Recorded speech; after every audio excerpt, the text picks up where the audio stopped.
sallallahu alaihi wasallam.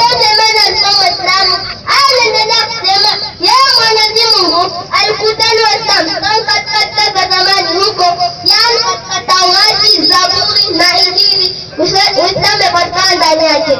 Je, kwenye Biblia yao 2:3 anasema mtafuteni Bwana enyi nyote mlionyenyekevu wa dunia, ninyi nyote mliozitenda hukumu zake, utafuteni haki, utafuteni unyenyekevu, huenda mtafichwa katika siku ya hasira ya Bwana. Anasema wanyenyekevu wote wamtafute Mungu. Waenda katika lugha ya Kiswahili ni maana kwa Kiarabu 3:64 Qur'an. 3:64 Qur'an inasema wakikengeuka semeni shuzeni ya kuwa sisi ni Waislamu, maana yake tumenyenyekea amri za Mwenyezi Mungu. Qur'an maana kutia Mwenyezi Mungu.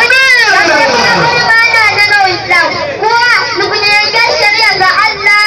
Kwa mjibu wa tafsiri hii wanaambia wamtafute Mungu. Kwa nini? Wani kuna aya 19 nasema hivi, bila shaka, bila tatizo, bila wasiwasi, dini ya haki mbele ya Mwenyezi Mungu ni Uislamu.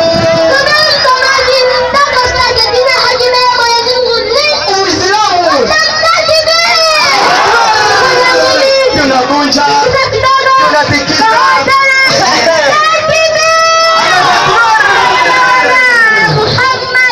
Sallallahu alaihi wasallam.